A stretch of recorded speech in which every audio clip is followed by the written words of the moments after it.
আসসালামু আলাইকুম। কেমন আছেন বন্ধুরা? আশা করছি কাছের এবং দূরে, দেশে এবং দেশের বাহিরে যে যেখানে আছেন আলহামদুলিল্লাহ পরিবার নিয়ে ভালো আছেন। আল্লাহর রহমত এবং আপনাদের দোয়ায় আমিও পরিবার নিয়ে ভালো আছি। সিয়াম সাধনার মাস, পবিত্রতার মাস রমজান প্রায় শেষের দিকে। এই সময় সবার ভাবনায় থাকে ঈদের দিন পরিবারের জন্য কী রান্না করা যায় বা ঈদের পরে মেহমানদের জন্য কী রান্না করা যায়।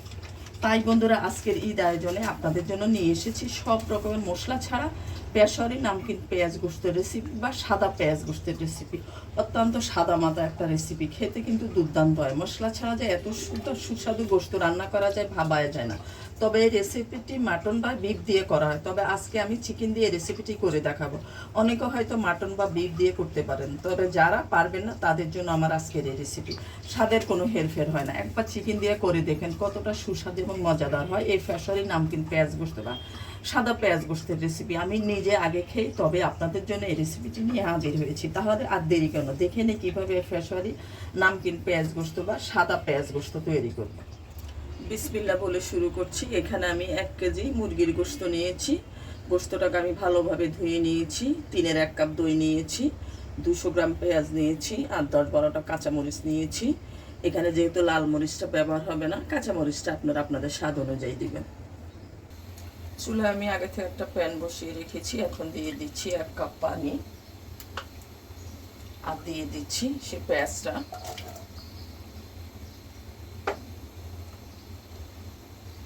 আর দিয়ে দিচ্ছি মরিচ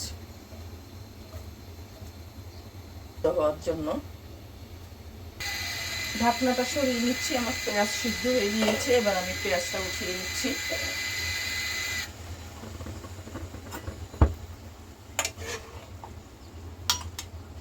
এবার পেঁয়াজগুলি ব্লেন্ড করে নেব। চুলে একটা প্যান 1/2 কাপ তেল দিয়ে বসিয়ে দিয়েছিলাম। তেলটা গরম হয়ে গিয়েছে। এখন ব্লেন্ড করা পেঁয়াজটা দিয়ে দিচ্ছি। পেঁয়াজ আর মরিচের পেস্ট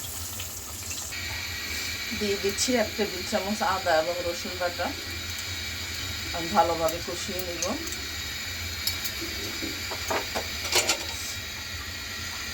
এই রান্নায় পেঁয়াজের পরিমাণটা একটু বেশি লাগে।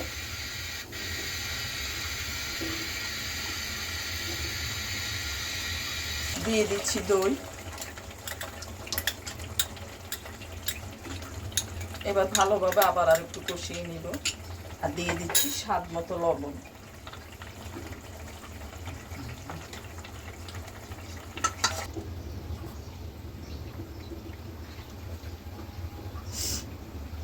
দইটা আমি ফেটিয়ে নিয়েছিলাম। এবার দিয়ে দিচ্ছি মুরগির গোশত।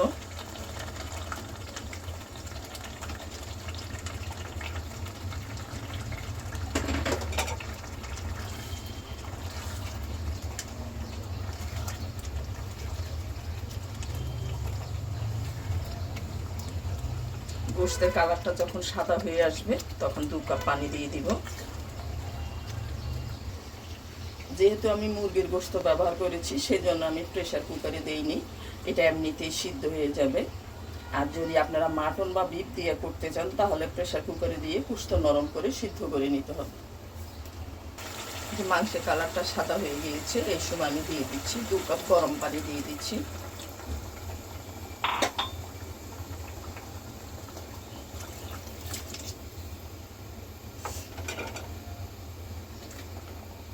এবার আমি 20 মিনিটের জন্য ঢেকে রাখবো। আর মাঝে মাঝে আমি অফ ক্যামেরায় নেড়ে চেড়ে দিব।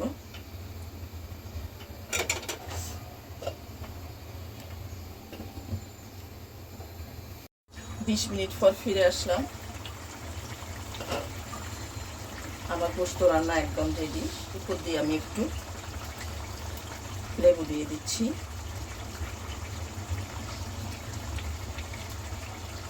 একটু আদা দিয়ে দিচ্ছি, জুলিয়ান কাট করে কেটে নিয়েছি। এবার একটু 1 মিনিটের জন্য ঢাকবো। 1 মিনিট পর ফিরে আসলাম। আমার পেশরি নামকিন পেঁয়াজ গোশত একদম রেডি। চুলাটা অফ করে দিচ্ছি। এবার আমি পরিবেশন করে নিব।